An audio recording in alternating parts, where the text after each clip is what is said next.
Remarkable. Now, when you look, I've got the Heath Street homepage. It's orange across the top. There's Bernie. It says Bernie Sanders leaves the Democrat Party. Are you able to scroll down on that page and see text? Yeah. Yes. Yep, I've got all the text. All right. They've got me blocked. Can you read a little bit of it? Yes. The nomination was barely sealed up at the Democratic National Convention before Bernie Sanders, who had campaigned against Hillary Clinton, went back to being an independent. Sanders, who considers himself officially an independent in Congress because his views lean further left than the Democratic Party, he caucuses with the Democrats. But until declaring his intention to run for the presidency, he had rarely, if ever, identified as a member of the Democratic Party. He really shouldn't have run as a Democrat. That's the irony of it all. That's right. Yeah. He had no business really running as a Democrat. He really wasn't a Democrat. All right, so how does this figure, Joel, when he has embraced, literally, Hillary Clinton and said, I will do everything I can to elect Hillary Clinton president of these United States? What does this mean? Does that mean he was lying? Does that mean he is rejecting and walking away? Or as they say in the media, walking back from that? What does it mean? I think it only means one thing, Jeff, and that is he's a controlled entity, and he wasn't going to be able to speak his mind. If he wanted to speak at the convention, he had to endorse Hillary Clinton. He did. It was a very angry speech. I thought he was quite disturbed when he spoke. This is very interesting. I'm going to continue to try to load this. I will put it up. He wasn't happy at all. He was just... Well, how can you be happy looking at delegates and thousands of people you have just stabbed in the back, hearing them yell at you and boo at you? He took $200 million from those people. $3, $5, $10, $20, whatever. This is I'd call him a fraud. For him to reverse himself and endorse that wretch is not forgivable. And I think maybe this is the result of that. He knew he was not going to be forgiven, and he would go down in history as Bernie the betrayer of his legions, his millions of supporters.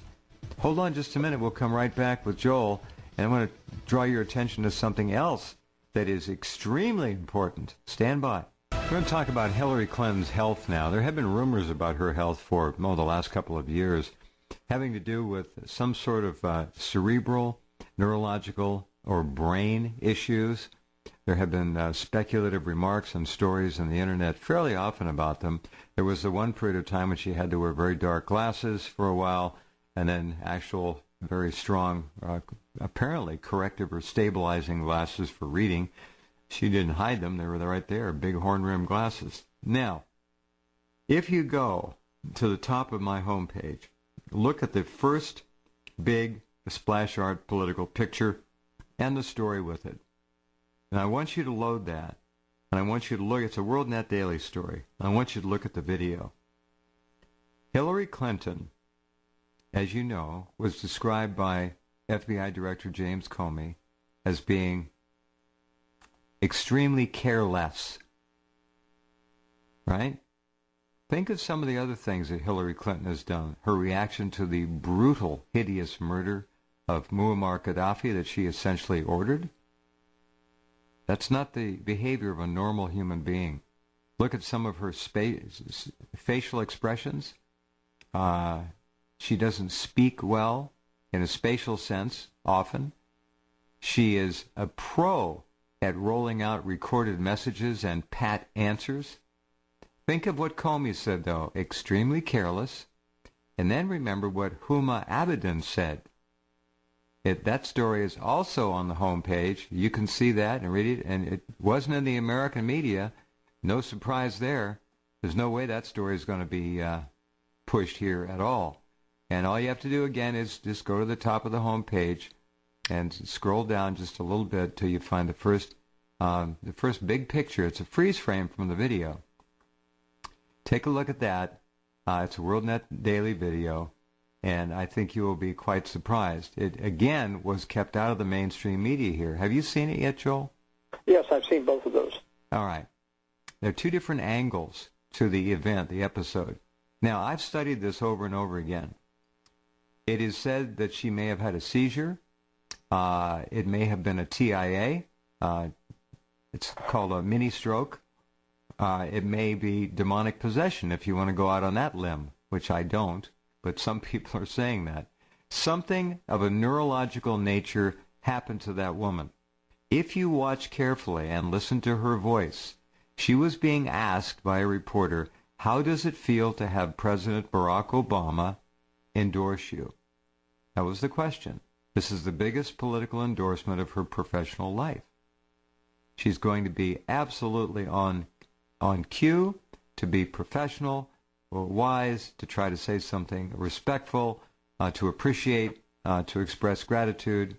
But if you listen to her voice, she says, it feels great or something like that, real good. But her voice sounds like it's trailing off from reality.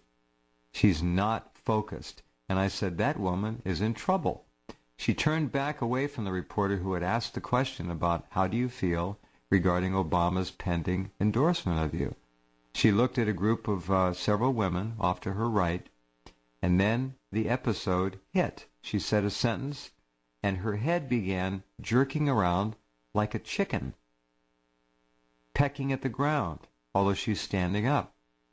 This is not her joking around. You don't joke around when the president has just announced he's going to endorse you, and someone has asked you, how do you feel about that? That's not the time to play a game. What did Huma Abedin say? Her top aide? That Hillary is often confused and needs to have her hand held. She's confused. That suggests also